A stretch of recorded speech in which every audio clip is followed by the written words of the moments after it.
Hey guys, Drifter here. Welcome to Black Ops 3 In Depth. In today's episode, we're going to be doing another subscriber class review, and this time we're going to be taking a look at a Stealth Man-O-War. And unfortunately, this is a class that I don't think is very good. The last 3 or 4 of the ones I've done have been good, or at least interesting, and today I wanted to do one that could definitely use some love. So today we're going to focus on what's wrong with this class and how to improve it. But despite the fact that I personally don't like it, I actually managed to get some pretty good gameplay with the Stealth Man-O-War. So let's see who recommended it and what we're working with today. We have Kilo K saying, Drifter, please pick my class. Man-O-War Silencer, Stock, Red Dot, Ghost Scavenger, Dead Silence, Blast Suppressor, Concussion, and Perk 3 Greed.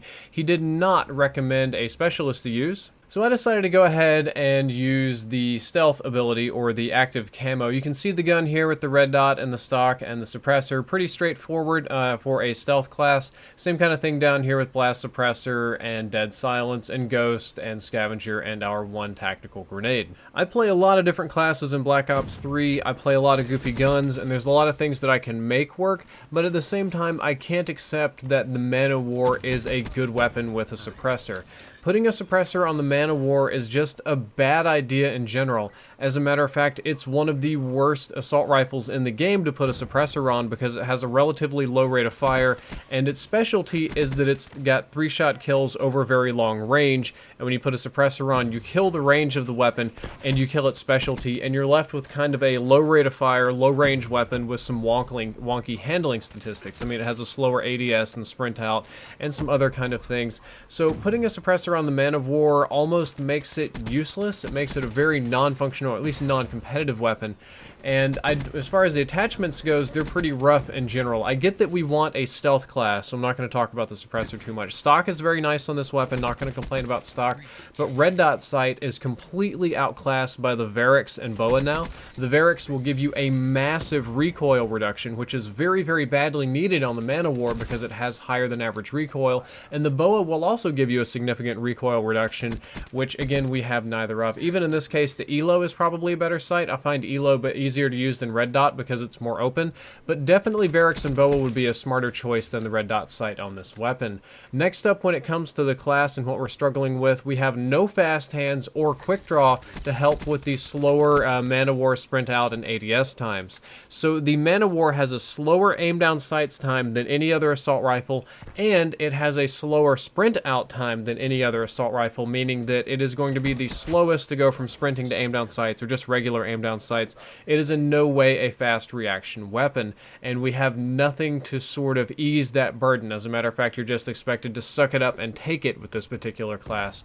On the benefits, or the good things we do have going on, Ghost, Dead Silence, or Blast Suppressor, all of these are great for stealth. Ghost and Suppressor will keep you off the radar, Blast Suppressor off the radar, and Dead Silence, of course, will keep you from making a whole lot of noise, so I have no complaints there. I'm not always the biggest fan of Dead Silence, but it is a very good perk, and I did have fun using it. It was just nice to not be clanking around and making a bunch of noise with my footsteps. Scavenger and Concussion is nice as well. You can get a lot of stun checks like this, and that's something I try to do. I try to check a lot with stuns and stun people, so being able to refill those is very nice, and having almost unlimited ammo with Scavenger is nice, though I'd probably rather have fast hands because of that good old sprint out penalty. So the perk component of this class isn't half bad. However, the gun component is exceptionally poor. The gun itself is just going to immediately put you on the struggle bus, so most of the changes that I'm going to recommend focus on the gun. And the first one is to actually just trade out the Man-O-War for the KN-44, just straight up. Because the Man-O-War is probably the worst assault rifle in the game to use a suppressor on, whereas the KN-44 is probably the best. And in this instance, in a head-to-head direct comparison with both of these weapons having a suppressor, the KN-44 is going to win in every single category. The KN-44 shoots faster, it'll have longer range because the KN-44 doesn't have much suppressor penalty, it has less recoil, it reloads faster, it aim down sights faster, it'll sprint out faster. The KN-44 just about statistically dominates the Man-O-War and is an infinitely better choice. Matter of fact, the KN-44 is one of just a handful of assault rifles that I would really recommend a suppressor on.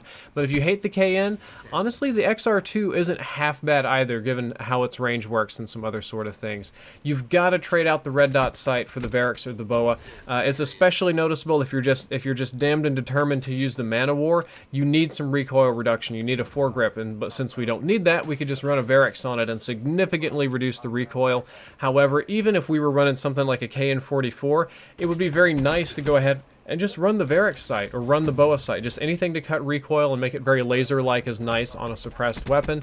And suggestion number 3, it's possible to drop dead silence for objective modes. I did enjoy using dead silence. This would be great if you were doing search and destroy or team deathmatch, but for objective crazy kind of modes like I almost said team deathmatch, like domination or uplink or something with a lot of explosions, a lot of boosting, and a lot of busyness, it's not going to help you very much because not very many people are really listening for footsteps. So that's entirely possible.